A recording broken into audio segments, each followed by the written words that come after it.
이 저녁에 우리 함께 은혜 받고자 하는 하나님의 말씀은 마가복음 6장 45절부터 52절까지입니다. 마가복음 6장 45절부터 52절까지 우리 잘 아는 내용인데요. 마가복음 6장 45절부터 52절까지입니다.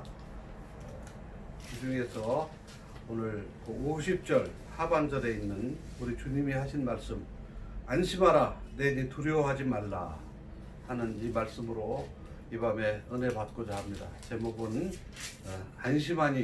안심하라 내니 두려워 말라. 우리 주님이 두려워 떨고 있는 제자들에게 주셨던 말씀입니다. 이 말씀의 제목으로 안심하라 내니 두려워 말라.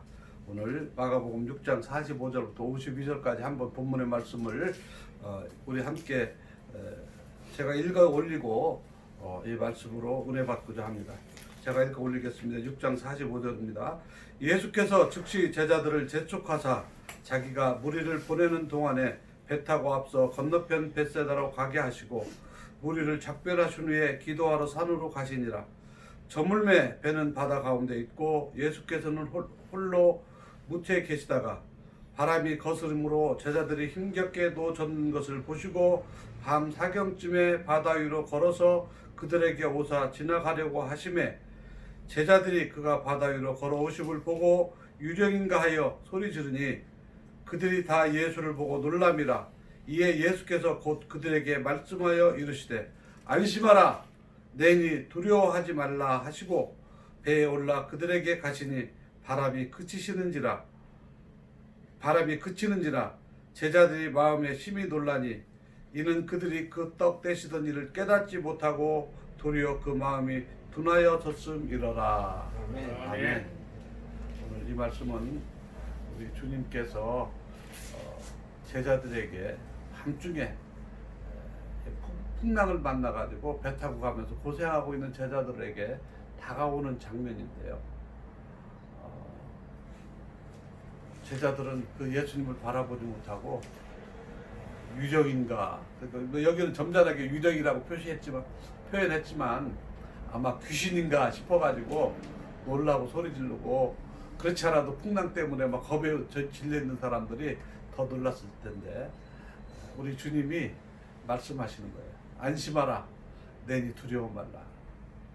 근데 그 앞서서 내용을 보면은요, 무슨 내용이냐면 예수님은 산에 올라가서 기도하러 가셨는데 제자들은 배 타고 지금 편하게 밤에 배 타고 쭉 가는 거거든요. 그러니까 오늘 낮에 엄청난 일이 있었는데 얼마나 피곤했겠어요. 그러니까 잠을 자다가 예수님이 풍랑을 만나가지고 제자들이 잠자고 있는데 어려우니 밤중에 배가 가다가 어려우니까 산에서 내려와서 이제 바닷가를 물 위를 걸어서 오시는 장면이거든요. 우리가 그 부분을 예수님의 관점에서 바라보면 참 예수님이 참 사랑이 많으시고 예수님께서 은혜를 베푸시게 오는데 제자들의 관점에서 바라보면 안타까운 것은 그걸 귀신으로 봤다는 거죠. 그냥 이 부분만 보면 우리가 잠깐 이해할 수 있어요. 그러나 조금 우리가 좀 더 욕심을 좀 내보면, 영적인 눈에서 바라보면요 너무 안타까운 거예요. 왜냐하면 그날 낮에 무슨 일이 있었어요? 이 앞서 보면은요 성경에 놀라운 오병이어의 기적이 제자들이 예수님께서 행하시는 것을 제자들의 그 현장에서 주인공이 돼가지고 오병이어의 기적을 행했던 사람들이에요. 그런데 이들이 낮에 너무 지쳐가지고 은혜 감동도 받고 막 얼마나 은혜가 넘치고 막 신났겠어요. 그런데 이 사람들이 밤에 배에서 자다가 예수님은 낮에 그렇게 사역하시고 산으로 기도하러 가셨어요.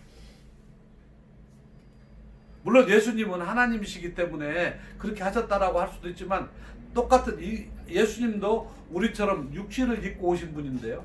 그 예수님은 낮에 그렇게 바쁘셔서, 사실은 예수님이 하셨잖아요.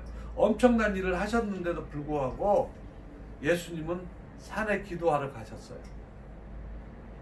놀라운 차이입니다.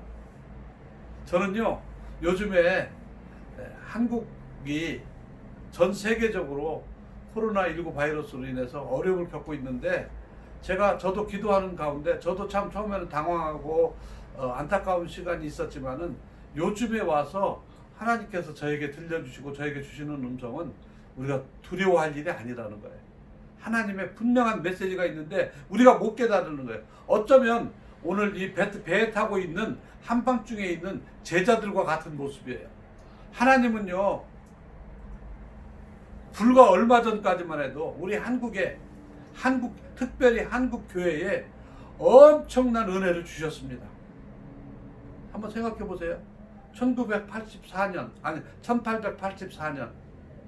4월 5일 1885년 이때를 기해서 지금으로부터 그래요. 135년 전이에요. 많은 시간이 간 것도 아니에요. 135년 전에 이 땅에 선교사들이 와서 복음을 들고 오기 시작한 이래로 세계 선교 역사를 찾아볼 수 없는 엄청난 부흥과 복을 허락하셨습니다. 그리고요, 불과 60년 전, 1956년도에 국가 통계가 있는데요. 그 당시에 세계에 190여 개의 나라가 있었다고 합니다. 그 나라 중에서 꼴 뒤에서 2등, 3등 할 정도로 가난했던 나라. 6.25 전쟁 후이기도 하지만 우리가 원래 못 살았잖아요. 가난했던 나라입니다. 1956년도에요. 이승만 대통령이 국가 장학생으로 선발해가지고 그 사람들한테 국가 장학금으로 선발해서 보낼 때 어디로 유학을 보냈냐면 우리나라에서 국비 장학생으로 선발해가지고 파키스탄으로 보낼 정도로 우리나라는 그렇게 못 살았어요. 불과 60년 전입니다. 근데 지금은 어떻게 됐습니까? 세계에서 삶의 질로 따지고 잘 사는 걸로 따지면, 그리고 무역 경제 규모로 따지면 세계 10대 강국 중에 들어가 있어요. 지금은요, 전 세계인이 한국어 안 쓰는 나라가 없습니다. 모든 핸드폰에 우리나라에서 만드는 반도체가 다 들어가요. 전 세계인들, 그냥 웬만한 나라 사람들은 전부 핸드폰 하나씩 들고 있잖아요. 핸드폰에 그 반도체가 한국에서 만드는 거예요. 하나님이 이렇게 놀라운 복을 허락하셨습니다. 아마 오병이어의 기적보다도 더 큰 기적을 우리 한국에 행하게 해주셨어요. 아멘. 그리고 엄청난 복을 주셔가지고 그 중에 특별히 복을 더 받은 건 교회가 복을 엄청 받았습니다. 사실은 세계적으로 다녀보면 한국 교회처럼 재정도 많고 잘해놓고, 솔직히 저도 목사하고 선교사지만은 교역자들이 참 이렇게 좋은 대접받고 하는 나라가 없어요. 이런 놀라운 복을 주셨는데 이 너무 안타까운 이 코로나19 바이러스로 인해서 한국 교회가 지금 분열하고 있다는 거예요. 이거 마귀가 원하는 거거든요.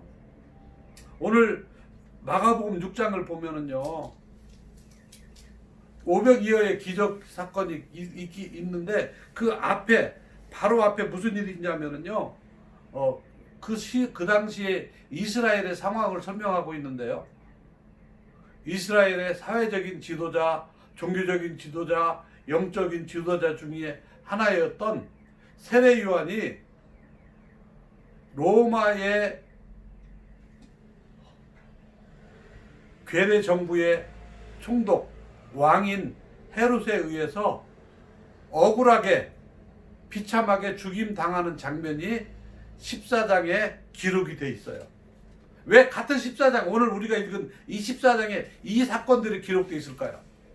물론 이 사건은 훨씬 이전에 있었던 일인데 그 일이 다시 한번 생각나게 하면서 지금 시대적인 상황을 설명하고 있는 거예요. 어쩌면 이 시대에 정치적으로 국제적인 정세의 혼란 속에서 이런 혼란한 가운데 이 상황과 맞아 떨어지는 건지도 몰라요. 얼마나 지금 혼란합니까? 역대 있지 없었던 좌파, 우파, 한 동창들, 친구들, 계모임, 교회 안에서도 그러고 어떤 모임들 직장에서도 그러고 이제 완전히 정치 색깔에 의해 가지고 요새는 막 얼마나 사람들이 열을 올리면서 편이 갈라졌는지 역대 이런 일이 없었어요. 과거에 군사 독재 정권 시절에도 이러지 않았거든요. 친구들 모이면 같은 친구들끼리 이렇게 친했었어요. 근데 지금은 완전히 좌파 우파 나눠져 가지고 야, 이게 세상에 나라가 이렇게 나눠졌어. 이렇게 혼란스러운 시장이 됐어. 경제적으로 우리가 그렇게 과거에 어렵게 살던 시절에도 이렇게 각박하지는 않았어요. 근데 지금은 다 먹고 살 만큼 살고 지금 경제적인 수입들이 많은데도 그 조그만한 사소한 이익들 가지고 얼마나 지금은 야박하게 살벌하게 사람들이 사는지 몰라요.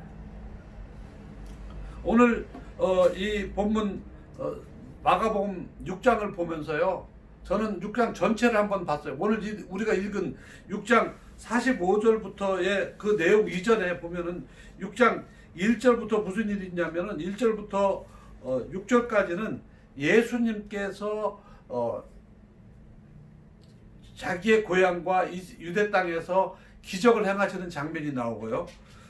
그 다음에 7절부터 13절까지에는 예수님께서 제자들을 보내서 유다 각지, 이스라엘 각 지역에 다니시면서 기적을 행하고 놀라운 일들을 했는데요. 13절에 보면은 12절 13절에 제자들이 나가서 회개하라 전파하고 13절 많은 귀신을 쫓아내며 많은 병자에게 기름을 발라 고치더라.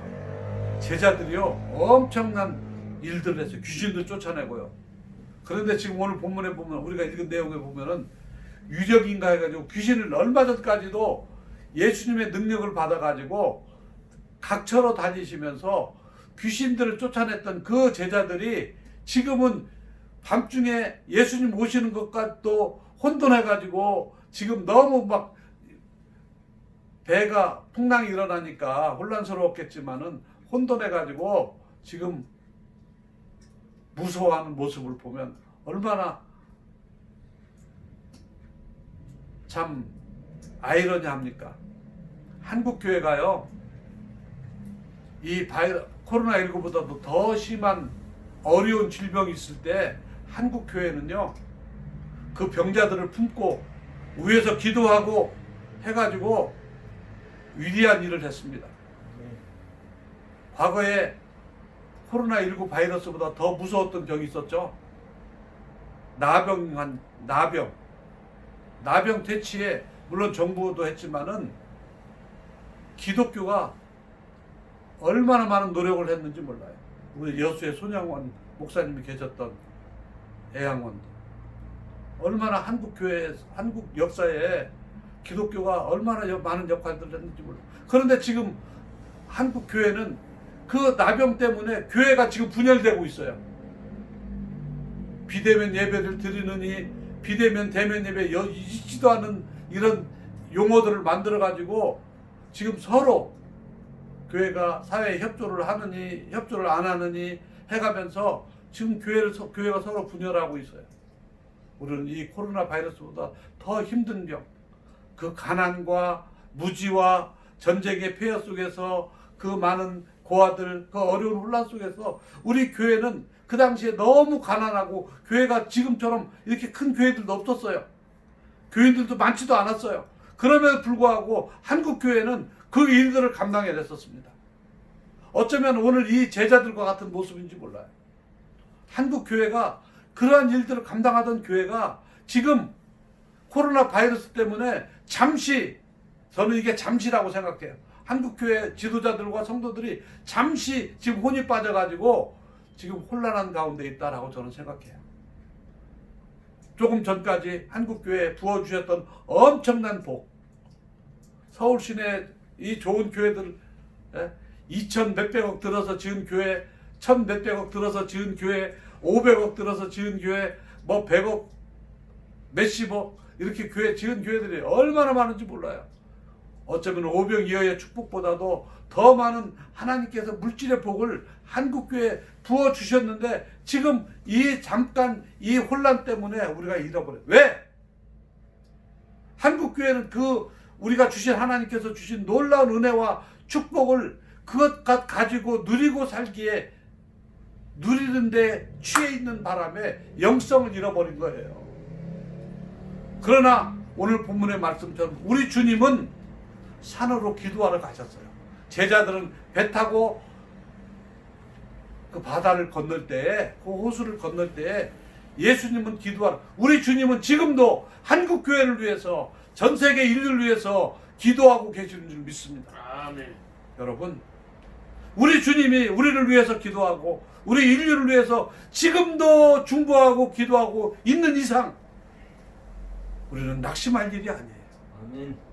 우리가 영적인 눈을 다시 떠서 우리가 지금 잠시 우리가 피곤하고 잠시 한눈 팔려가지고 우리가 잃어버렸던 그 영적인 눈, 세상으로 향했던, 그래서 이 바이러스를 의학적으로 해결하는 애, 정치적으로 해결하는 애, 경제적으로 해결하는 애, 물론 그거 해결할 수 있습니다. 그러나 그 근본적인 거는 영적인 눈으로 하나님께서 해결해 주시지 않으면 바이러스 우리가 의학적으로 치료제가 나온다 한들 또 다른 병이 생길 수도 있는 거예요. 근본적으로 역사의 주이신 하나님이 책임져 주신다고 하는 영적인 눈을 우리가 바로 떠서 그 하나님 앞에 있기만 하면 오늘에 있는 이 문제가 해결될 수 있다고 저는 믿습니다. 우리 주님이 오셔서 유력인 줄 알고 두려워 떠는 제자들에게 안심하라, 내니 두려워 말라. 오늘 이 음성을 듣는 우리 모두 되기를 주의 이름으로 축원합니다. 아멘. 아멘. 안심하라, 내니 두려워 말라. 오늘도 우리 주님이 오늘 우리 주위에 왔는데 우리는 여전히 그 주님 무리를 걸어오시는 우리 주님 바라보지 못하고 여전히 오늘도 지금 배 위에서 풍랑 속에서 우왕좌왕하면서 두려워하는 그 찾아오시는 우리 주님을 유령인 줄 알고 오히려 더 두려워하는 그런 제자들의 모습이 아닌지요. 오늘 이 시간에 이 밤에 우리가 주님 앞에 영적인 눈이 바로 뜨어지기를 소망합니다. 그래서 주님 모실 때 우리 주님이 배 위에 오르셔서 하신 말씀 뭐예요? 안심하라, 내니 두려워 말라. 오늘 우리 가정에, 우리 교회에, 우리 오메가 선교회에, 그리고 이 시대를 살아가는 그리스도인들에게 이 음성 들려지기를 주의 이름으로 축원합니다. 아멘. 왜 몰랐을까요? 오늘 보면은 오늘 결론에 우리가 읽는 말씀이 나오시죠. 52절에 이는 그들이 그 떡 떼시던 일을 깨닫지 못하고 도리어 그 마음이 둔하였었습니다. 하나님께서 우리가 그 가난과 그 참 그리스도인들 몇 명 되지도 않고 그래서 시절에 한국교회를 통해서 주셨던 그 어마어마한 복을 우리가 이제 잊어버리고 둔하여진 것이 아닌가 우리가 생각하면서 하나님 앞에 다시 한번 은혜를 사모하는 우리 모두 되시기를 주의 이름으로 축원합니다. 그래서 오늘 우리 주님 주시는 위로로 우리가 승리하는 우리 복된 우리 모두 되기를 주의 이름으로 축원합니다. 아멘. 기도하겠습니다. 살아계신 하나님 아버지, 은혜를 감사합니다. 두려워 떠는 제자들에게 오셔서 안심하라, 내니 두려워 말라 하신 우리 주님의 음성이 이 시대를 살아가는 특별히 두려워하는 우리 성도들에게, 우리 교회에게, 우리 교회 지도자들 앞에 우리 주님이 말씀하여 주옵소서. 아니, 주님은 말씀하시는데 여전히 영적인 눈이 어두워서 듣지 못하는 우리의 무지함과 영적인 장님을 주님이 긍휼히 여겨주시고 우리가 신령한 눈을 떠서 주님을 바라볼 수 있게 하시고 우리 귀를 열어서 주의 음성을 들을 수 있게 하여 주옵소서. 아멘. 그리하여서 우리뿐만이 아니라 두려워하며 낙심하고 있는 우리 이웃들에게 우리가 찾아가서 이 소망을 전할 수 있도록 하나님 역사하여 주옵소서. 아멘. 그래서 우리 교회가, 우리 성도들이, 우리 교회 지도자들이 세상을 향해서 안심하라, 예수님이 계시니 두려워하지 맙시다라고 증거할 수 있는 우리 모두 되게 하여 주옵소서. 예수님의 이름으로 감사하며 기도드리옵나이다. 아멘.